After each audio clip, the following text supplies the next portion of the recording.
नमस्कार, प्रणाम। कैसे हैं आप सब? उम्मीद करते हैं कि आप सब स्वस्थ होंगे और मस्त होंगे। देखिए, आज बात करेंगे भोजपुरी के ट्रेंडिंग स्टार खेसारी लाल यादव जी के जो एक नया गाना आया है उस गाना के बारे में। जो गाना जो है टी सीरीज हमार भोजपुरी पर रिलीज किया गया है सुबह के 7:15 में।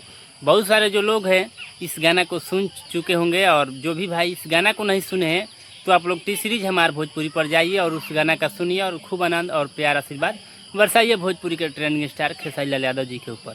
बाकी आप लोग से मेरा छोटा सा रिक्वेस्ट रहेगा कि जितने भी आप भोजपुरी फैंस हैं, भोजपुरी ऑडियंस है, भोजपुरी से प्यार करने वाले हैं, तो आप लोग इस वीडियो को ज़्यादा से ज़्यादा शेयर करें और चैनल पर नए हैं तो चैनल को सब्सक्राइब ज़रूर कीजिएगा। देखिए, मतलब सुबह का गाना आता है ट्रेंडिंग स्टार खेसारी लाल यादव जी का, और गाना आने से पहले जो है 1-2 दिन का पहले जो पोस्टर आया था, रिलीज मतलब डेट आया था या टीजर आया था, मतलब उस टीजर में इस तरीके से रिप्रेजेंट किया गया था। लेकिन उस तरीके से जो है गाना ठीक ठाक है, लेकिन गाना पर जो है मतलब टी सीरीज हमारे भोजपुरी पर आने के बाद भी उतना रिस्पांस नहीं मिला। और रिस्पांस नहीं मिलने का वजह क्या हो सकता है ये तो हम नहीं बता सकते हैं। बाकी आप लोग अगर जानते होंगे कि इस गाना पर अच्छा खासा व्यूज क्यों नहीं मिला।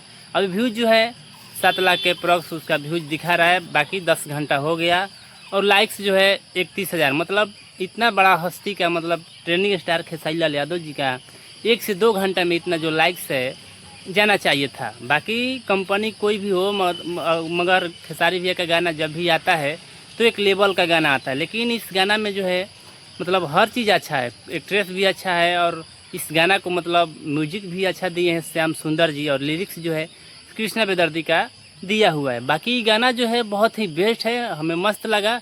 बाकी ये जो गाना है आखिर उसका व्यूज जो है आखिर इतना डाउन क्यों चल रहा है ये हमें नहीं पता। लेकिन आप लोग अगर जानते होंगे तो इस वीडियो में आप लोग कमेंट कर सकते हैं कि क्या इसका व्यूज जो है व्यूज डाउन होने का कारण जो है क्या हो सकता है। क्या टी सीरीज हमारे भोजपुरी पर खेसारी भैया का गाना जो है उतना अच्छा रिस्पॉन्स नहीं दिला पाएगा, और नहीं दिला पाएगा तो चलिए इस मतलब खबर को लगा कि आप लोग तक बताना जो है बेहद ज़रूरी लगा। बाकी थोड़ा मन उदास था कि अब तक जो गाना है ट्रेंडिंग स्टार खेसारी लाल यादव जी का, मतलब 10 घंटा हो गया सुबह से गाना आया हुआ है, अभी तक मिलियन नहीं आया। कंपनी का कोई 1 मिलियन का पोस्टर भी नहीं जारी किया गया है, और रियल टाइम में भी ये मतलब 1 मिलियन गाना जो है नहीं पूरा किया गया है। बाकी आप लोग जानते होंगे कि गाना जो है मतलब अब व्यूज मिलेगा, शाम तक मिलेगा। अब देखना ये होगा कि एक दिन में इसका जो टोटल व्यूज कितना मिलता है। बाकी चलते हैं किसी नए अपडेट के साथ। Thank you, love you all Bhojpuri समाज।